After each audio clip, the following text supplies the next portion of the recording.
What if the most terrifying prison ever constructed isn't made of concrete iron bars or isolated islands, but is instead built entirely within the human mind? What if your brain, in a desperate attempt to protect you from an unspeakable truth, constructed a flawless, highly detailed reality, a reality where you are the hero, the detective, the seeker of justice, only to hide the undeniable fact that you are the monster you are hunting? When Martin Scorsese released Shutter Island in 2010, adapted from Dennis Lehane's brilliant novel, audiences expected a classic noir thriller. They anticipated a moody period piece about a missing patient on a storm-swept island housing the criminally insane. But what Scorsese delivered was a devastating masterpiece of psychological horror. It is an exploration of memory, grief, trauma, and the extreme mechanisms the human ego will deploy to avoid the crushing weight of reality.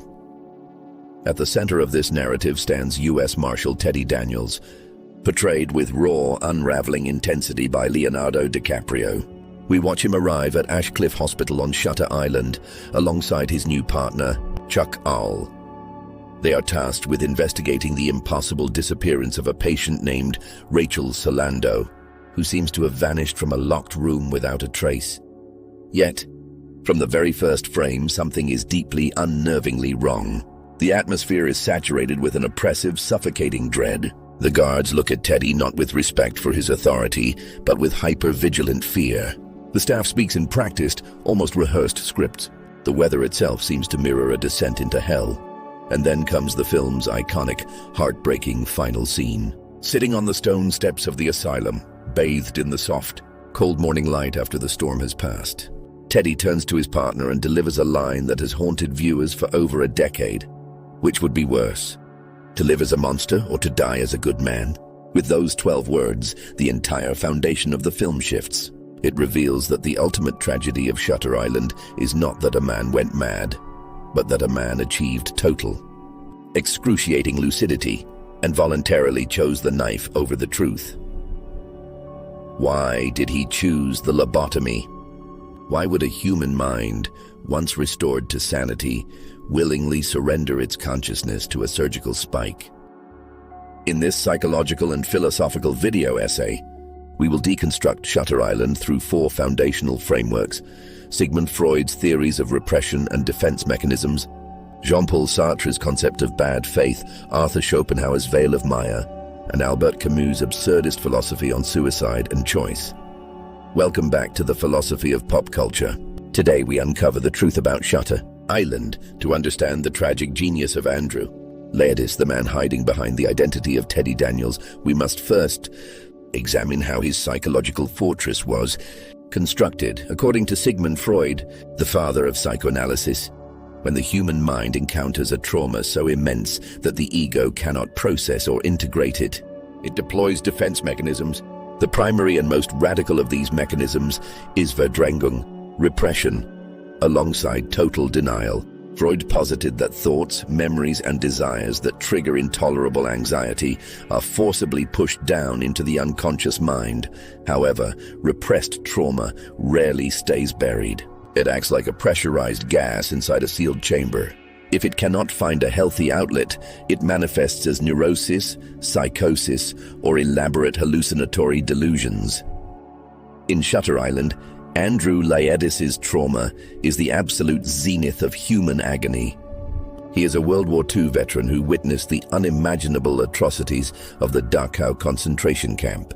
He returned home broken, carrying severe post-traumatic stress disorder, and turned to severe alcoholism to numb his nightmare-plagued mind. His emotional absence and self-medication blinded him to the severe, escalating manic depression of his wife, Dolores. This tragic confluence of neglect culminated in the ultimate nightmare. While Andrew was away, Dolores drowned their 3 young children in the lake behind their home. Upon returning and discovering the lifeless bodies of his children lined up on the grass, Andrew, in a moment of unbearable grief and rage, shot and killed his wife at her own request. Pause for a moment and consider the sheer, unimaginable magnitude of that psychological weight. How does a human psyche survive the knowledge that your children were murdered, that you failed to save them, and that you executed the woman you loved? The answer is simple: it doesn't. The original identity of Andrew Ledis shattered into 1,000 pieces. To prevent total psychic death, his mind executed a masterclass in psychological survival. It created a split, a secondary persona named Edward Daniels. Notice the brilliant anagram constructed by his subconscious. Edward Daniels is an exact rearrangement of the letters in Andrew Ledis. Likewise, the missing patient he is hunting, Rachel Solando, is an anagram for his deceased wife, Dolores Chanel. Through this anagrammatic reality, Andrew rewrote his life story. In his mind, he was no longer a murderer or a negligent father. He was a war hero, a righteous U.S. Marshal, a crusader for justice. His wife did not die at his hands in a tragic shooting. She was killed in an apartment fire set by a mythical arsonist named, you guessed it, Andrew Ledis. By projecting all his guilt, his alcoholism, and his violence onto the fictional figure of Andrew Ledis, Teddy created a villain he could hunt. He transformed his internal guilt into an external investigation. This is what Freud described as the principle of pleasure attempting to bypass the principle of reality. The delusion is not a random breakdown of brain chemistry. It is an act of psychological architecture. It is a protective shell designed to keep the crushing weight of reality from annihilating the soul. As Teddy investigates the island, we as the audience are dragged into his subjective reality. But if you pay close attention during a second viewing, the film gives us continuous, unsettling clues that the world we are seeing is an illusion built on shaky foundations. Consider the behavior of the people around him. When Teddy interrogates the patients in the courtyard or inside the ward, their responses feel strangely artificial. Mrs. Kearns, the patient who murdered her husband with an axe, asks for a glass of water. When she drinks, there is a famous visual anomaly. Her hand moves to her mouth, but the glass is completely invisible, only to reappear when she sets it back down on the table. Why does the glass disappear? Because Teddy's mind, which is manufacturing the details of the scene in real time, glitches. He hates water. Water is the element that drowned his children. His subconscious actively erases the presence of water whenever possible because it threatens to trigger the repressed memory of the lake. Furthermore, consider his partner, Chuck All. Throughout the film, Chuck seems slightly clumsy with his firearm, struggles to handle the patients, and constantly asks Teddy leading questions. What's the plan, boss? What are we looking for, Teddy? In reality, Chuck is not a U.S. Marshal. He is Dr. Lester Sheehan, Andrew's primary psychiatrist. For 2 full years, Dr. Sheehan and the asylum's director, Dr. John Corley, have allowed Andrew to act out his grand investigation across the grounds of the island. They executed the most radical, ambitious psychodrama in the history of psychiatry. They allowed him to live out his fantasy in the hope that if he reached the end of his fictional investigation, he would finally collide with the truth and break the cycle of his delusion. This brings us to our second philosophical pillar, Jean-Paul Sartre, and the concept of mauvaise foi, bad faith. Sartre, a titan of existentialist philosophy, argued that human beings are defined by their freedom and the absolute responsibility that comes with it. However, facing the truth of our actions is often terrifying. To escape this angst, people adopt fixed roles, pretend they have no choice, or deceive themselves into believing a comfortable lie.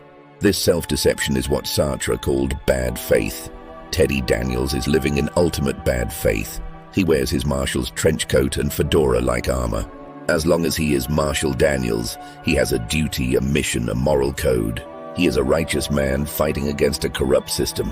Whenever a piece of reality leaks through, such as his agonizing migraines, his vivid hallucinations of a little girl dripping with water, or the glowing embers of fire that float through his dreams, he doubles down on his role as the detective. He creates a grand conspiracy theory. He convinces himself that Shutter Island is not a hospital, but a secret government facility performing mind control experiments on human subjects, funded by the House Un-American Activities Committee. Why does his mind invent this military conspiracy? Because it is far easier for Teddy to believe that he is the victim of a dark, dystopian government plot than to accept that he is a broken man who let his children die. The conspiracy theory gives his suffering meaning. It transforms his personal hell into a noble crusade. This dynamic illustrates Arthur Schopenhauer's metaphysical concept of the veil of Maya. Borrowed from Eastern philosophy, Schopenhauer used the veil of Maya to describe the illusory world of appearances that hides the true, terrifying nature of reality. For Schopenhauer, the fundamental reality of existence is the will, a blind, insatiable, irrational force that causes endless suffering. To survive the horror of the will, human minds construct veils of illusion. Teddy's delusion is his veil of Maya. It is a beautifully constructed, highly detailed cinematic narrative, complete with villains, clues, missing patients, and dramatic line readings. It is an aesthetic shield deployed against pure, unadulterated pain. Throughout the second act of the film, Teddy's illusion is constantly challenged. The storm breaks, the power goes out. The barriers between the asylum and the wild island dissolve. Teddy descends into Ward C, the dark, subterranean catacombs of the facility where the most dangerous patients are kept. Here, in the damp, claustrophobic shadows, he encounters George Noyce, a patient he previously knew. Noyce is sitting in a dark cell, his face bruised and battered. When Teddy approaches him, Noyce doesn't call him Marshal. He looks at him with pity and terror, whispering, "This is a game, Teddy. This is all for you. You're not investigating anything. You're a rat in a maze." Dr. Corley, however, believes in humane treatment. He pioneered this radical multi-day role-play experiment as a final, desperate attempt to cure Andrew without surgery. He let Andrew play out his U.S. Marshal fantasy to its absolute conclusion, hoping that when he reached the lighthouse and found nothing, the illusion would collapse under its own weight. As the evidence mounts, Andrew's mind undergoes a violent, agonizing seismic shift. The suppressed memories burst through the floodgates. He remembers Dachau. He remembers the lake.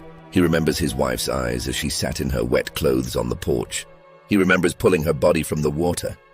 He remembers the gun firing. The trauma comes roaring back with the velocity of a freight train. Andrew collapses onto the floor, seizing, weeping, crying out in absolute, unadulterated agony. The defense mechanisms have been shattered. The veil of Maya has been ripped away. The illusion is dead. Andrew Ledis wakes up. He acknowledges his name. He acknowledges his crime. He accepts his reality. The experiment was a success. The doctors have achieved a psychiatric miracle. Or have they? This brings us to the quiet, devastating masterstroke of Shutter Island, the final scene on the stone steps. The morning after his breakthrough, Andrew sits outside under the clear sky. Dr. Sheehan, acting once again as Chuck, walks up and sits next to him, offering him a cigarette. The doctors and guards are watching from a distance. This is the final test. They need to see if Andrew has maintained his sanity overnight, or if his mind has relapsed into the safety of the Teddy Daniels delusion. As it has done many times before, Dr. Sheehan asks him a gentle question to gauge his state of mind.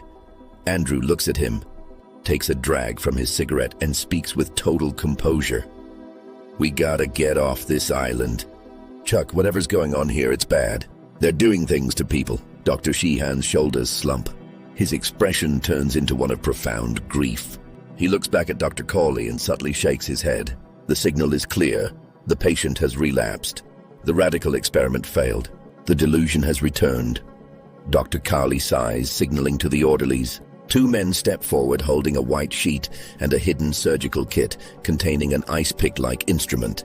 They are going to take Andrew to the lighthouse to perform the lobotomy. Dr. Sheehan looks down, heartbroken that he could not save his friend. But then, in his final moment of total isolation, Andrew turns to Sheehan. His expression is calm, clear, and completely devoid of confusion or paranoia. He looks directly into Sheehan's eyes and asks, which would be worse, to live as a monster or to die as a good man? Andrew gets up from the steps and walks calmly, willingly, toward the doctors and the orderlies carrying the surgical instruments. Dr. Sheehan stares after him, Stunned, suddenly realizing the horrifying truth of what just happened, Andrew did not relapse. He did not go mad again. He was completely 100% sane. He remembered everything. He knew he was Andrew Laertes. He knew his wife murdered their children. He knew he killed his wife. He remembered the blood, the lake, the guilt, and the horror. And in that moment of absolute lucidity, Andrew made a conscious, deliberate choice. He evaluated his two options. Option 1. Accept his sanity.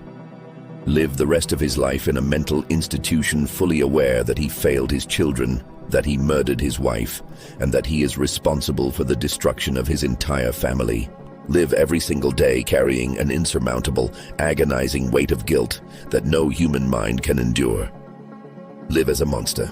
Option 2. Fake a relapse. Pretend that he is still trapped in the Teddy Daniels fantasy. Force the doctors to perform the lobotomy.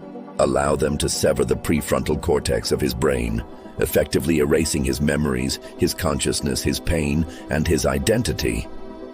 Die with his mind at peace, believing himself to be a good man who died fighting for justice, rather than living as a monster who destroyed everything he loved. Andrew chose option 2. He chose the lobotomy. To fully grasp the magnitude of this decision, we must turn to our final philosophical guide, Albert Camus and his masterpiece, The Myth of Sisyphus.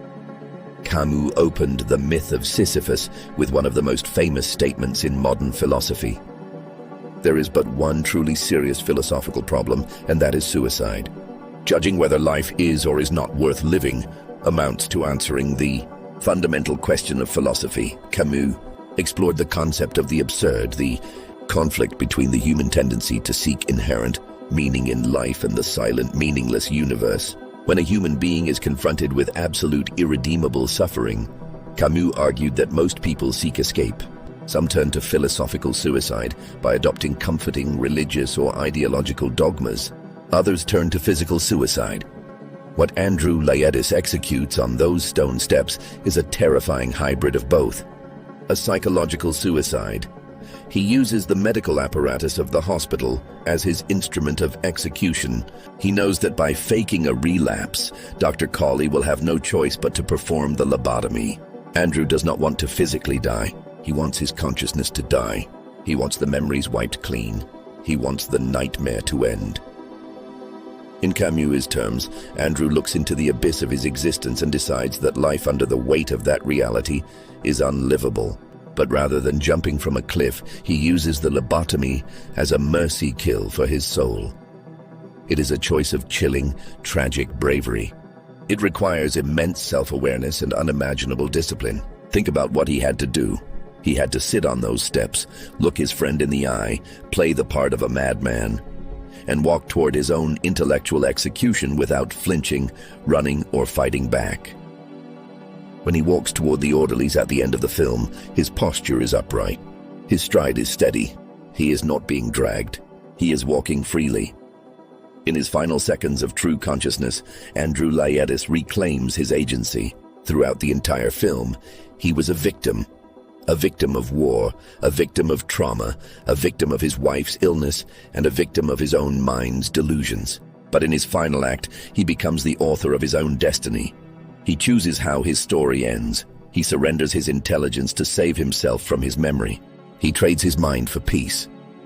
Shutter Island is ultimately not a movie about a haunted asylum, a missing patient, or a dark government conspiracy. It is a devastating meditation on the limits of human endurance.